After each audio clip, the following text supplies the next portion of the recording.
Students, आज हम आपको एक्सप्लेन करेंगे क्षितिज पुस्तक का पार्ट 3 उपभोक्तावाद की संस्कृति और इसके जो लेखक हैं श्यामा चरण दुबे हैं। इसका फर्स्ट क्वेश्चन है, लेखक के अनुसार जीवन में सुख से क्या अभिप्राय है। स्टूडेंट्स, इसका आंसर इस तरह से लिख सकते हैं, लेखक ने सुख की नवीन व्याख्या की है, यानी नए तरीके से उन्होंने इसको समझाने का प्रयास किया है कि आज यानी वर्तमान में सुख की परिभाषा बदल गई है। लोग भोग और विलास की सामग्री को ही सुख समझते हैं, यानी जितने ऐसे शरीर खरीदते हैं आरामदायक जीवन जीने के लिए, उसको ही आज के जीवन में सुख मानते हैं। और अलग अलग प्रकार के मानसिक, शारीरिक और छोटे छोटे आराम देने वाले साधन भी सुख के पर्याय कहलाते हैं। और इस प्रकार से आजकल लोग केवल उपभोग के यानी जो यूज करते हैं, जिनको हम उपयोग में लाते हैं, ऐसे ही संसाधनों को भोगने के आनंद को सुख कहने लगे हैं। आज मानव जो है मानसिक सुख को सुख नहीं मानते हैं और उन्हें इसकी परिभाषा भी समझने में शायद समय लगेगा, क्योंकि वे संसाधनों के आदी हो चुके हैं। फिर नेक्स्ट क्वेश्चन है, आज की उपभोक्तावादी संस्कृति हमारे दैनिक जीवन को किस प्रकार प्रभावित कर रही है। तो इसका आंसर इस तरह से लिखेंगे, आज की उपभोक्तावादी संस्कृति हमारे रोज के जीवन को पूरी तरह से प्रभावित कर रही है। आजकल उपभोक्तावादी संस्कृति के प्रचार प्रसार के कारण हमारी अपनी जो सांस्कृतिक पहचान है, हमारी जो परंपराएं हैं या हमारी जो आस्थाएं हैं, ये सारी घटती जा रही हैं या समाप्त होते जा रही हैं, और हमारे सामाजिक संबंध भी संकुचित होने लगे हैं। यानी लोग आपस में मेल जोल का जो एक रिश्ता रहता था, उत्सव त्योहार में मिल लेते थे, तो आजकल जो है ये सब जो सिमट गया है, सिर्फ फोन पर ही सीमित हो गया है। लोग एक दूसरे के घर जाने में या मिलने में या एक साथ इकट्ठा किसी उत्सव को मनाने में हिचकिचाते हैं, यानी संकुचित रहते हैं, और मन में अशांति और आक्रोश बढ़ रहा है। और इसका प्रभाव इस तरह से आ रहा है कि मन जो है बहुत ही अशांत हो गया है और छोटी छोटी बातों पर गुस्सा आने लगा है। और आज हर तंत्र पर विज्ञापन हावी है, यानी हर व्यक्ति है जो उस पर विज्ञापन हावी इस तरह से है कि जो भी चीजें हम विज्ञापन में देखते हैं उसे ही हम अच्छा मानते हैं और उसे ही अपने जीवन में उपभोग के लिए खरीदने का प्रयास करते हैं। और उसका परिणाम ये होता है कि हम वही खाते हैं और वही पहनते हैं जो आज के विज्ञापन हमें कहते हैं और दिखाते हैं, यानी हम जो चीज विज्ञापन में देख लेते हैं उसे ही हम लेने का प्रयास करते हैं। और उपभोक्तावादी संस्कृति के कारण हम धीरे धीरे इनके दास भी बनते जा रहे हैं और सारी मर्यादाएं और नैतिकताएं भी समाप्त होती जा रही हैं, और मनुष्य जो है स्वार्थी हो गया है और इंट्रोवर्ट यानी आत्म केंद्रित होता जा रहा है।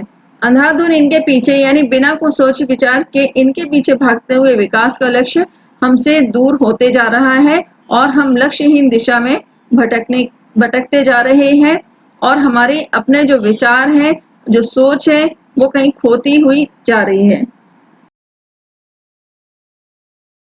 नेक्स्ट क्वेश्चन है, गांधी जी ने उपभोक्ता संस्कृति को हमारे समाज के लिए चुनौती क्यों कहा है। तो इसका आंसर इस तरह से लिखेंगे, गांधी जी सामाजिक मर्यादा, नीति और नैतिकता के पक्षधर थे, और गांधी जी चाहते थे कि लोग सदाचारी, संयमी और नैतिज्ञ बने, ताकि लोगों में परस्पर प्रेम, भाईचारा और अन्य सामाजिक सरोकार बढ़े। लेकिन उपभोक्तावादी संस्कृति इन सबके विपरीत चलती है। वह भोग, विलासिता और होड़ यानी एक दूसरे को प्रतियोगी भावना जो होती है, इस तरह की भावनाओं को बढ़ावा देती है, जिसके कारण नैतिकता और मर्यादा का ह्रास होता है। यानी नैतिकता और मर्यादा जो है कहीं ना कहीं वे नष्ट होती है या कम होती है। गांधी जी चाहते थे कि हम भारतीय अपनी मौलिकता और सभ्यता संस्कृति पर कायम रहे। उपभोक्तावादी संस्कृति से हमारी सांस्कृतिक अस्मिता का ह्रास हो रहा है, और उपभोक्ता संस्कृति से प्रभावित होकर मनुष्य स्वार्थ केंद्रित होता जा रहा है, जो भविष्य के लिए एक बहुत बड़ी चुनौती है, क्योंकि यह बदलाव हमें सामाजिक पतन की ओर लेकर जा रहा है। फिर नेक्स्ट क्वेश्चन है, आशय स्पष्ट कीजिए, जिसमें पहला सेंटेंस है, जाने अनजाने आज के माहौल में आपका चरित्र भी बदल रहा है और आप उत्पाद को समर्पित होते जा रहे हैं। स्टूडेंट्स, इसमें सामान्य तौर पर इस आंसर को लिखाने का और समझाने का प्रयास किया है। इसमें सभी के अपने अपने विचार हो सकते हैं।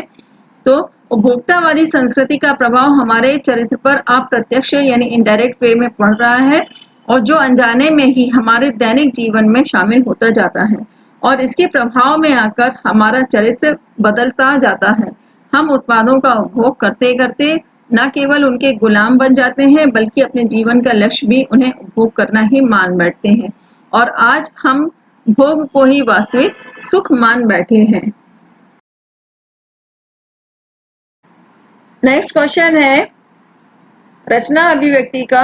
कोई वस्तु हमारे लिए उपयोगी हो या ना हो लेकिन टीवी पर विज्ञापन देखकर हम उसे खरीदने के लिए अवश्य लालायित होते हैं, क्यों? तो इसका आंसर है विज्ञापनों का प्रभाव बहुत ही सूक्ष्म, लुभावना और सम्मोहक होता है, यानी बहुत ही ज्यादा अट्रैक्टिव होता है। और विज्ञापन में जिस भाषा का इस्तेमाल किया जाता है वह भी बहुत ही खूबसूरत और बहुत ही प्रभावशील होती है।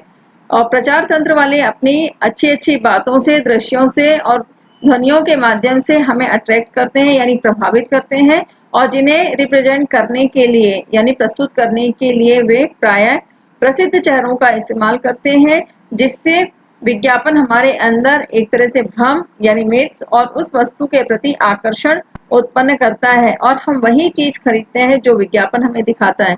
विज्ञापन से हम कई बार ऐसी वस्तुएं भी खरीदने के लिए चले जाते हैं जो हमारे लिए बहुत ज्यादा यूजफुल या उपयोगी नहीं होती है। फिर नेक्स्ट क्वेश्चन है आपके अनुसार वस्तुओं को खरीदने का आधार वस्तु की गुणवत्ता होनी चाहिए या उसका विज्ञापन? तर्क देकर स्पष्ट करें। स्टूडेंट्स, इसमें भी आपके अपने अपने विचार हो सकते हैं। आप जिस तरह से अपना विचार इसमें प्रस्तुत करना चाहते हैं आप लिख सकते हैं। हम इसमें आपको उदाहरण स्वरूप समझाने का प्रयास कर रहे हैं कि निश्चित रूप से वस्तुओं को खरीदने का आधार उनकी गुणवत्ता होनी चाहिए, क्वालिटी होनी चाहिए, क्योंकि अधिकतर विज्ञापन हमारे मन में वस्तुओं के प्रति भ्रामक यानी झूठा एक आकर्षण उत्पन्न करते हैं और अधिकतर विज्ञापन आकर्षक दृश्य दिखाकर बिना अच्छे गुण की वस्तुओं का प्रचार करते हैं और अक्सर बाहरी चमक दमक में फंसकर हम उसकी असलियत पहचान नहीं पाते हैं। और नेक्स्ट है कि केवल विज्ञापनों के माध्यम से हम किसी वस्तु के उसके गुण या उसके दोष यानी बुराई की सच्चाई को नहीं जान सकते हैं।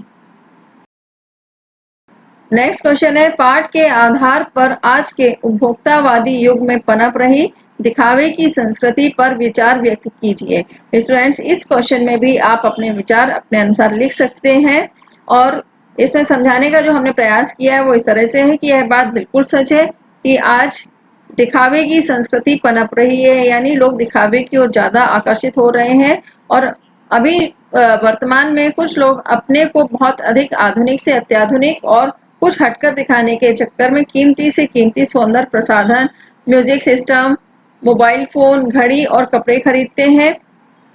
समाज में आजकल इन चीजों से लोगों की जो है हैसियत या उनकी स्थिति को आंका जाता है कि जिसके घर में जितना कीमती सामान है यानी वह अधिक पैसे वाला है और अधिक उच्च कोटि का ऐसा माना जाता है।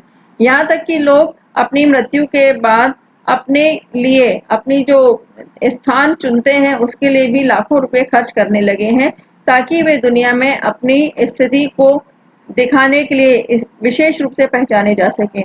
और ये दिखावे की संस्कृति नहीं तो और क्या है, दिखावे की संस्कृति के बहुत से दुष्परिणाम भी अब सामने आ रहे हैं। इससे हमारा जो चरित्र है अपने आप में बदलता जा रहा है, हमारी अपनी सांस्कृतिक पहचान, हमारी परंपराएं और हमारी आस्थाएं घटती जा रही हैं और हमारे सामाजिक संबंध संकुचित होने लगे हैं।